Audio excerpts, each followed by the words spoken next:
And I will explain the MK historically, and I'm going to borrow the example of China. So in China, the Qing dynasty falls. In 1911, there's excitement when it falls. In 1911, there are elections in China. People actually have no idea that happened. There were elections in China. And the forces that rush to jump into that space, they thought that they were the forces of the future in China. The liberal Democrats of Yan Sen-Tzu thought we are the ones who are taking over that. They did not know that history doesn't work that way.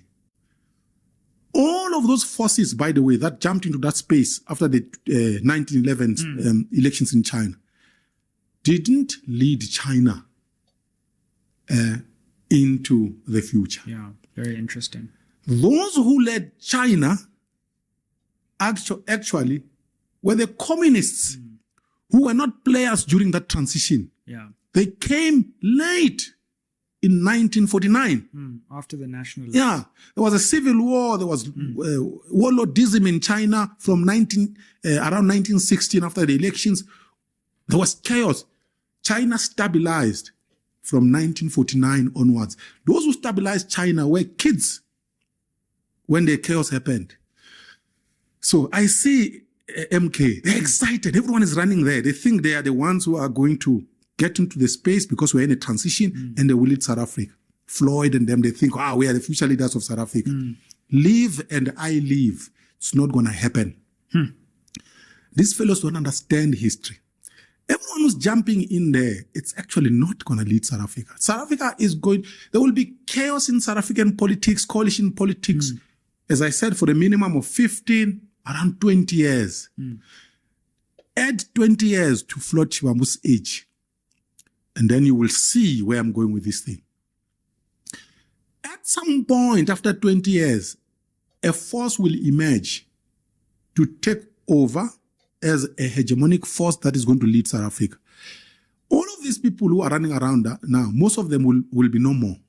Jacob Zuma, people will talk to him as an ancestor. They will go to his grave and talk to him and give him snuff, even though in his life he didn't smoke. But they will go talk to him and say, bless us. So, the MK is not part of our future. If you look at it through a historic prism. But here is the other thing about MK. The glue that holds MK together is Jacob Zuma. Remove Jacob Zuma from the picture. And sorry, you've made me laugh too much. No, it's true. It's true. Oh, it is true. Snuff is the best. That's your best line ever. And you see, those who will go to his grave and give him snuff, by the way, they will make him even very angry because the chap never smoked snuff in his life. But on a serious note, if you remove Jacob Zuma from the MK tomorrow, tell me what will hold this thing together. Number one, the MK doesn't have a cohesive ideology. A cohesive ideology is important in holding together a political party. The MK is a mishmash of all manner of opportunists who are seeing it as a vehicle to power. They think, wow, this thing is growing. Let me run there so that when it captures power, I will be in the union buildings. That's what drives those who are running there. These people, by the way, come from different ideological backgrounds. So take a Floyd Shivambu, for example. He tells us he's a Marxist-Leninist. That's what he tells us, even though I doubt that. Is MK a Marxist-Leninist party? No.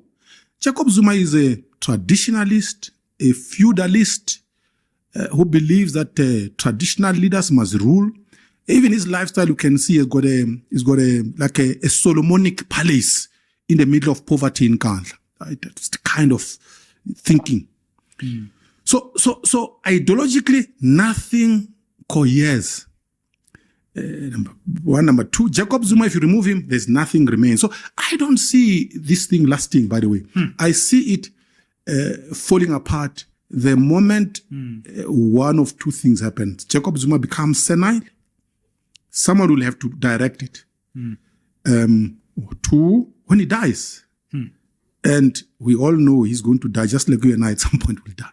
So, no, it's not a part of our future. Yeah.